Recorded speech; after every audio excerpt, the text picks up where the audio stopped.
Well, boy, a fun game tonight in Neville Arena. The Tigers take down the Oklahoma Sooners in their very first game as SEC opponents and in dominating fashion. We're going to talk about that here. This is our reaction live stream for Postgame. We're going to talk about the score, the stats, and the storylines. All that's coming up right now.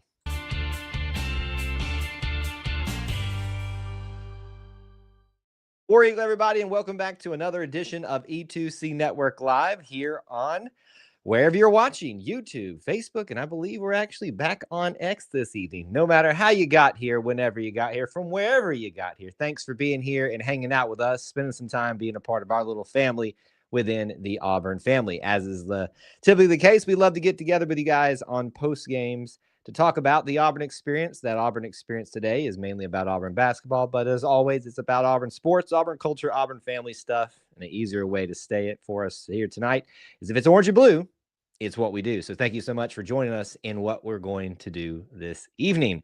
Let's start off right at the top to get things going here. We want to talk about the score, the big stat, and the big storyline. The score for you, 98-70. The Tigers take down the Oklahoma Sooners in their first matchup as SEC foes, with them just joining the conference. The big stat that I have for you this evening is by way of points in the paint.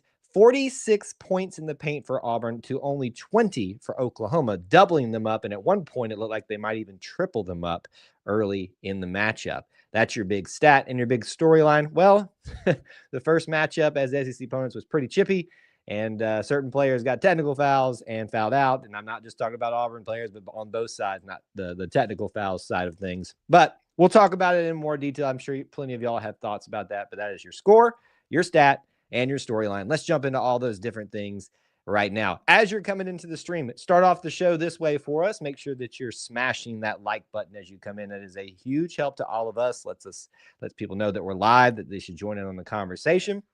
So please do that for us. We also love to know, especially if you're watching live, if you're here. Check in with us. Let us know where you're watching from. If you're leaving the arena, that's a good thing too. You can let us know by doing that. We'd love to hear any perspectives leaving the arena and celebrating in whatever fashion that you would love to do so. And that's how we normally get this thing started. What's on agenda for you here? Yes, the score, the stats, and the storyline. What we'll do is walk through a lot of the individual stats, the team stats, and definitely within that, talk about different things, stories as they come up throughout our talk this evening. So don't be shy. Join in on the conversation and let us know what's on your mind. And we'll certainly take it whenever we can. We'll bring them up on the screen. So many people checking in from so many different places across the land. So thank you guys for being here tonight with us in the Great White North and beyond, Auburn, all the different places. I won't be able to say hello to every single person out there, but thank you so much for doing that. All right, let's start off right here. I think we've got to talk about it. CBM, before we even get to stats, because Devin's already brought it up. She just says, Devin says, not even mad about CBM fouling out. It was chippy all the way around. Let's go ahead and just get this part of the show out of there. It was a very emotionally charged game the entire game.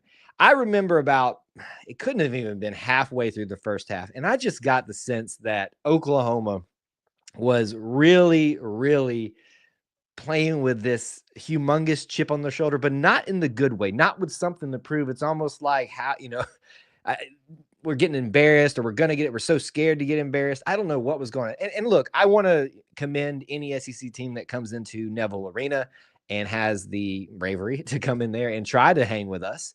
It's not done very often. It's not done very well a lot. And tonight's probably one of those cases it wasn't done so well, but certainly they are an SEC opponent. Certainly they've had a pretty good resume most of the season. So you can't just completely dismiss them out of hand. But obviously, as things started to ramp up, you knew one thing was going to happen. That was going to be CBM getting involved in the shenanigans, and boy, did he. Now, I will tell you, obviously, I have my orange and blue glasses on. The foul out, obviously, I think there's some things that he was involved in that could have been avoided, but I'm very much like Devin here. I don't really, frankly, blame him. I do appreciate the way he continues to cheer on his team, even from the bench after he fouled out. And the ironic thing is as we get into individual stats tonight, we might have been discussing a night where he is the player of the game, had his start continued on, him being allowed to finish the game and see what kind of numbers he might have been able to put up. Don't get me wrong. It is certainly worthy of talking about how great his performance was tonight. Literally did someone dirty just on the step back 3-pointer and several other instances as well. He definitely played well tonight. He's just he took Brian says it best here. I love CBM taking OU's energy on, just literally like bringing it onto himself and saying, you know what, guys, I'm just going to take all of this negative vibes that they're putting out there tonight and certainly turning it back on them, and it blew back on him himself. But sacrificial leader, if you ask me, at least. Okay, so we got that out of there. I'm sure it'll come back out. He does foul out of the game. I do think it was instigated more by Fears and several of the other Oklahoma players, but certainly he does get involved with it. Let's start diving into some of these things. That's kind of your initial. It was the big storyline as well, how chippy things were. Let's start walking through a few of these things. What I want to ask you all in the chat right now is go ahead and post your player of the game. Just one word, 2 words or 2 acronyms. I want POTG and your the last name of the player. Make it real easy for me. I love to see in the chat kind of a really quick poll to see what people are thinking. We're going to talk through several of them, but I want to see what you all think this evening. I had someone in mind for player of the game, and I think I'm probably still going to give it to him. I think he gets overshadowed a little bit by some of the other performances tonight, but I want to remind you of this. All starters had scored by the 12-minute mark in this game. There's been a lot of conversations out there about somebody needs to start, somebody doesn't need to start. I'm going to tell you this. There ain't nothing that needs to change with this team right now. They are playing extremely well in their current roles. Knock on wood, leave it be. I get some of you are super big fans of certain players and want them to start because you want to be able to tell people like me, I told you so.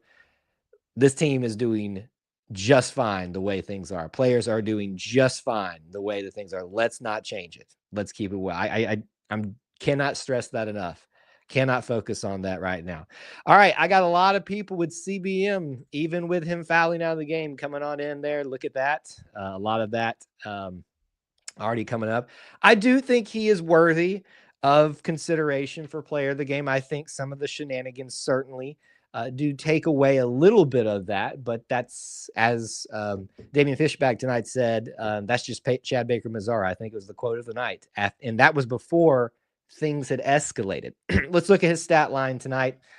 Chad Baker-Mazara, 15 points, 5 for 11 from the field, 1 for 5 from the 3-point arc, 4 for 5 from the free throw line, 2 rebounds, 1 assist. He does foul out to only 20 minutes of play. So pretty good stat line. I mean, obviously not his best overall shooting night, but he got the job done and certainly got in the head of the Oklahoma players throughout the game. And I think, I'll be honest with you, might be able to give him the player of the game nod, just simply how he got Oklahoma off of their rocker and just really unsettled in the back half of the real leading up to the back half of the second half, and really put that thing away for Auburn, at least emotionally, because they were focusing on things outside of the game, focusing on Chad Baker-Mazara.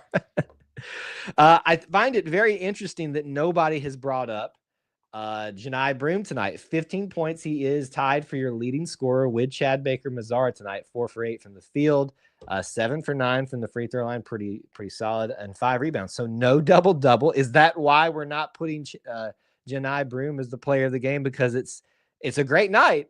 It's just so pedestrian for him and what he normally does. Solid night for him, regardless of whether he's in that category. I see a Simo. We are going by, this is Dad by Faith. Simo. Let me just put a pin in that one, and I want to come back to that.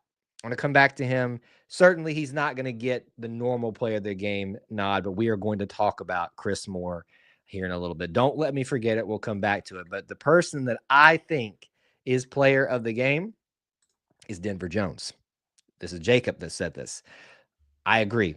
Let me read you his stat line. 13 points tonight, tied for second for overall points tonight. 4 for 4 from the field, 3 for 3 from the 3-point arc specifically, 2 for 2 from the free throw line, 3 rebounds, 4 assists, no personal fouls, only 1 turnover tonight, 27 minutes of play. He was outstanding shooting from the floor all over the place, from the line, the arc, and everywhere in between. Tonight, Denver Jones gets my player of the game because that stat line is too beautiful to look at to not give him that nod, in my opinion. So there we go. That's my player of the game. Some other people seem to agree with me, but there are plenty of others out there that you could give that to tonight. Brian brings this up. It's a great point talking about Janai. He's a victim of his own success tonight. His standards are so high that he has to now break his standards for us to be like, that's an exceptionally good game for Janai. That's really what we've amounted to tonight. I'm also interested that no one has brought up, at least that I have seen, Dylan Cardwell, your other starter tonight. 8 points for him. Certainly a lot of them come late. He is 4 for 4 from the field. And he didn't make his 2 free throws early on. He gets 3 rebounds. It really wasn't like a game where anybody dominated rebounding for Auburn, but I think still some good play from the big men tonight. Dylan. We tweeted out, and it is doing well, very well right now. Splash that smile, Dylan. He is having the time of his life in his senior year. That reverse alley-oop was absolutely outstanding. That could not agree more. Jacob says Dylan was my number 2. I think Dylan, you've got to really put him up there in a discussion because of his defense, as Jacob is saying here. If you look tonight, 8 points. We already brought that up. He had 6 blocks tonight. 6 blocks. Auburn overall had 11 blocks. He had over half of them. Do not shy away from giving some kudos to Mr. Dylan Cardwell tonight for all aspects of his game and flashing that amazing smile. Okay, I think we ran. Oh, Miles Kelly. So I've been talking to you guys a lot about this. Miles Kelly has been doing this a lot. He just comes out and gets the ball rolling for Auburn, knocking down 3-pointers, everything else. And then he just kind of does what he needs to do here and there throughout the game. He is the perfect kindling for the fire that is Auburn basketball. He gets it going and then lets everybody else take over, but still contributes, obviously. Some great drives for him tonight. He only gets 9 points on the evening, but that should be all your starters right there. So again, leading the way tonight, Janai and Chad at 15, tied for second, Denver Jones, Chaney Johnson, who we haven't really had an opportunity to talk about yet. 13 points, 4 for 6 from the field. Really decent night for him. 8 rebounds. So in terms of the big men, he probably had the best night. And when you think about trying to get close to a double-double, he was only 2 rebounds away from a double-double. But those two, 13 tied, were Denver Jones and Chaney Johnson. Tahad Pettiford tonight, 11 points, is your 5th player in double digits, and obviously had a great night shooting as well for him. We already talked about Miles Kelly at 9, Dylan at 8, 6 points for Ja'Kai Howard late in the game, and 2 points for Muselik. And I only skipped over this one so we can spend some time talking about him now. Simo. Chris Moore.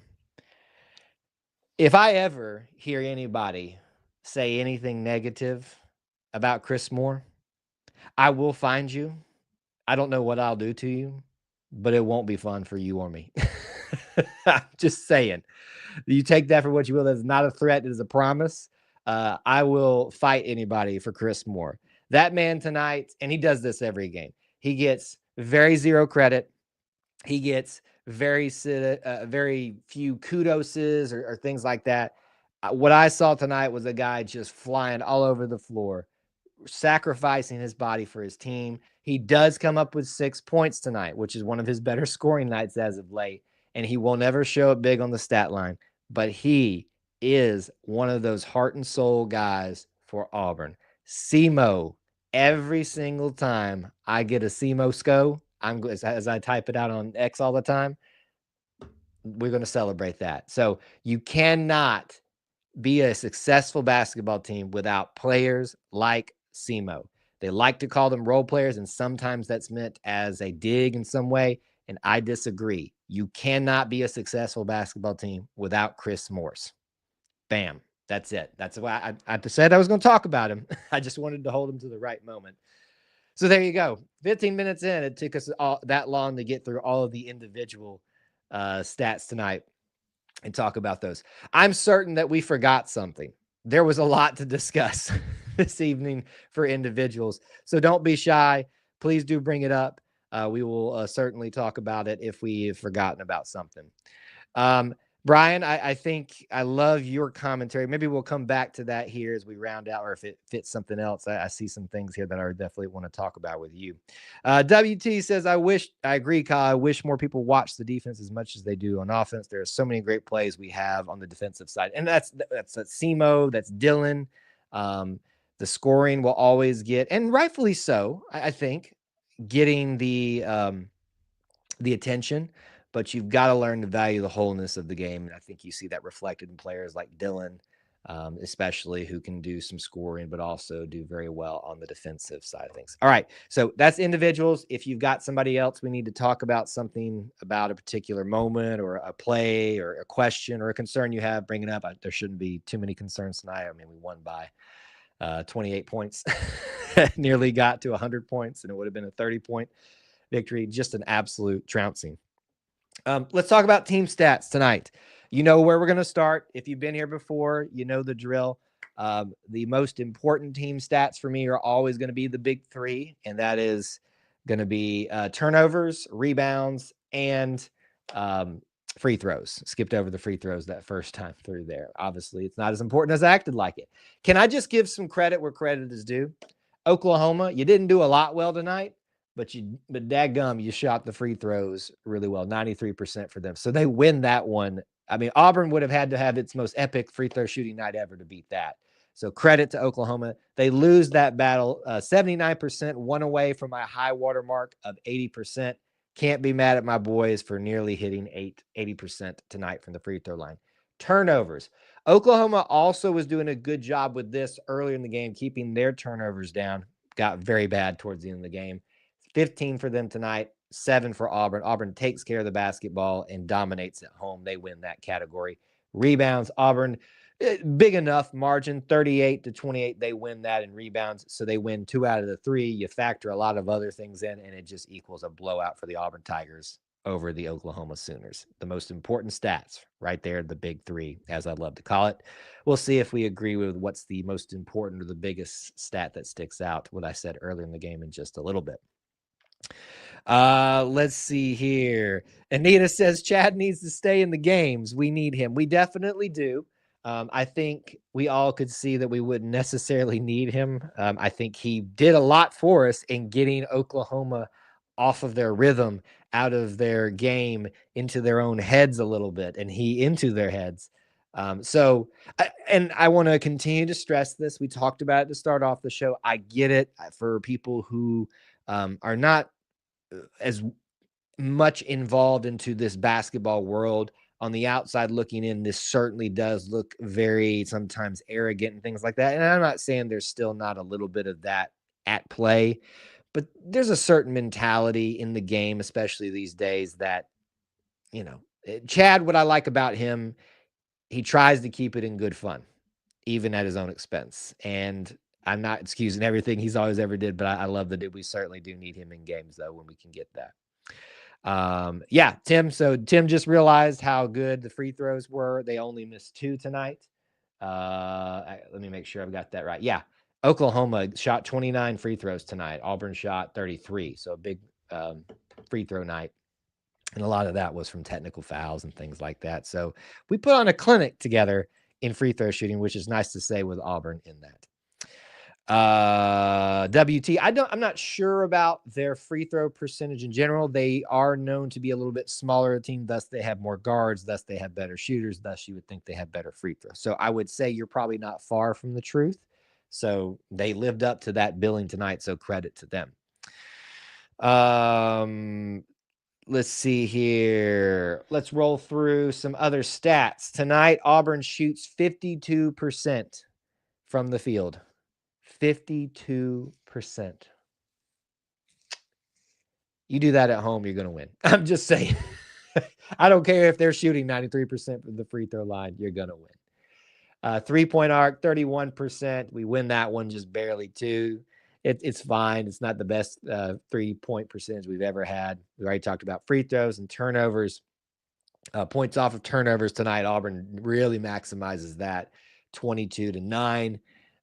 They dominated on the defensive rebounding side, pretty even offensive rebounding. Second chance points, we doubled them up. We win in bench points by a few. The points in the paint, which I think has now been adjusted now that I'm looking at it, unless I said it incorrectly last time I said it, 20-46. I think that's still going to be the big stat for me. That factors into so many things there. Offensive rebounds, which were still pretty even. Obviously, second chance points informs that stat a little bit.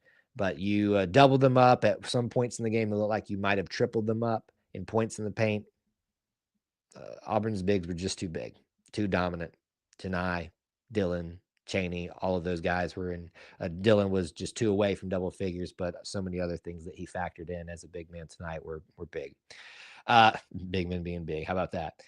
Fast break points. We've got 14-3. Auburn wins that one. Blocks. How about that? Somebody said it earlier, and I didn't get to give you a shout out. How about that block party tonight?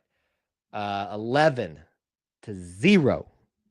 If you need no other stats than these two right here to show the difference in Auburn versus Oklahoma and maybe stature or style, you look at free throws and you look at their blocks. No blocks for them tonight. Outstanding free throws. Clearly, they are a little bit on the smaller side and they have a guard-centric type of play. Auburn gets 9 steals, 2 and only 2 for them tonight, and they dominate and assist 19-9. I'm very happy to report that because I was a little concerned with how I saw our assist numbers dipping a little bit. Tonight was a really good return to form on that, which is really, really nice to see. Jacob points out that there were so many 3-point shot fouls too tonight. Several for Auburn. I'd like to see us clean that up. You know that they're going to try to sell that as much as possible these days. So you got to be careful with that. Certainly that's an area of maybe not concern, but something that needs to be cleaned up down the line. Okay. So there are your team stats. There are your individual stats. Last thing we didn't talk through was how it broke down the score, 31-44, 34-44 at the half. And then in the second half, we outscored them 54-36, resulting in that 98-70 win for the Tigers. So there's the score, the stats, many of the storylines. I am certain that we did not cover everything here, but we do want to move into the portion of our show where we talk about higher level topics, what's ahead. By the way, I just saw it come through up here. They're already telling kids they can camp out. If you have not seen the new guidelines for students for camping out for games, certainly do go check those out, especially if you're a student or you have a student there. If you're concerned about what happened, see what Auburn did to adjust all those things, but they've already tweeted out about it. So it's coming. I got things flying all over the place in front of me right now, trying to keep up this and do a show all at the same time. So anyway, let's do this. We'll move into that part of the show here. What's next? Higher level stuff, things we missed. But before we do that, always want to remind you of things that we've got going on here at E2C Network that you can be a part of. Obviously important for those that are watching live, soon after, if you're watching this or listen to this far off in the distant future. It doesn't matter to you as much, but certainly get involved where you can. What's up next for us tomorrow night? Do not miss it. It is one of the most fun nights of the week. We have Auburn Family Night. We are moving that to 9 p.m. Eastern time as a trial basis for a few days or weeks or whatever we do this. But tomorrow night, live call-in show. We'll be talking about anything Auburn. You see Coach Butch Thompson there. We can talk baseball. We can talk about what we saw tonight more.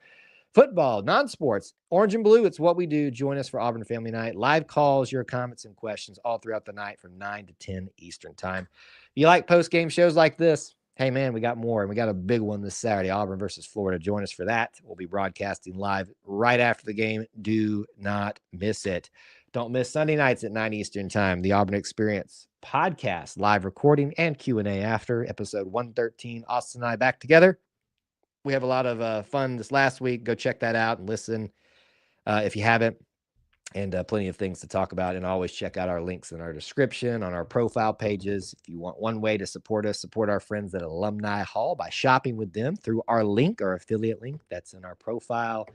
in our description here on YouTube. Go to linktree.com/E2C. Now we can access all of that. If you buy something there, you support them and support us. All kinds of new Auburn gear there daily. All right. So many things that I'm sure we haven't talked about. What's left? So many War Eagles and celebrations still coming on in here into the evening. There's a couple things that I starred that I wanted to go back to and discuss, but I do want to talk about what's next. Auburn versus Florida. It feels like Auburn goes through I want to call them lulls, but where there's an end cap with a major matchup and they feel like they're going to be on every Saturday for some reason. We talked about Auburn, Tennessee. Now we've got Auburn, Florida. Lots of ties back to that. Coach Todd Golden is a former assistant coach here at Auburn with Bruce Pearl. Has really built up team. We had to beat them for the SEC tournament title last year, and they are just as good this year, it looks like. So be ready for a battle. I would suspect this would be equal to, if not as challenging or more challenging in some ways, to that Tennessee matchup. It is going to be a fun one on Saturday. So I would really, really love to see all of y'all here again for our post-game stream. But do keep in mind that'll happen as soon as it ends. If it's chippy like this one, it could get interesting. So that's what's up next for this team. What's at stake? Undefeated in January in SEC play, and overall, because that's all you played. And we're starting off February on a really, really, really good note with 2 wins already. All right, Brian brought this up earlier. We'll talk about this to start rounding out our show. He says, I'm tired of the Auburn plays down to the level of their competition nonsense. Auburn wears the #1 team in the country target on its back every game. We just keep winning. We talked about this, and maybe this is what's spurring the conversation, Brian. We tackled this topic last show on the Auburn Experience. In fact, we'll probably put a segment about that maybe later this week out, but do go listen to the whole episode. I have very much been a little bit annoyed at times with this narrative that was permeating a little bit, that we're playing down to the SEC, the best conference in basketball right now. I don't think you can play down to that. Let's see what else we got here. This is from Devin. According to the bracketology guy on Twitter, we are 1 win away from being a lock for a #1 seed. Crazy. Well, and that's worthy of it. You're at what, 21 wins, I think is what we're sitting at right now. With that, you could fall off the earth and take I shouldn't say that. Anything could happen, but Auburn's performance in non-conference and SEC play has been so impressive this year that you basically have to make the best case possible not to put them at a #1 seed. They have to give you a reason not to do that. So not surprised that there's some of that coming out. You've seen it already. Auburn's got a great start to the week, protecting that #1 officially. They've got a shot at doing it still against Florida in a tough matchup coming up this weekend. Final thoughts, questions, comments, topics, derogatory rebuttals. If they have not come through, we need them now here on the show. Anita wants to give Chaney a shout out for player of the game. We did talk about him and his 13 points, worthy of being considered in the conversation. Lots of players that you could do. You could make that case. Let's see, Kyle, the way things are going, I think you're going to have to change your win-loss prediction again. I will tell you this, Corey, if I believe you'll probably be there, or if not, maybe soonish, one of the upcoming episodes, remind us to do that on the basketball segment, and we will update that. If they beat Florida, I will certainly increase or decrease my expected SEC losses for the year. All right, let's get into it and get ready for a big matchup this Saturday. Thank you guys so much for tuning in, showing out here. We had a great crowd and great conversation this evening on a late night. You guys are always the best little family within the Auburn family, and I appreciate you so much for hanging out with us and choosing us for your Auburn content. Till we get the opportunity to speak with you again, War Eagle.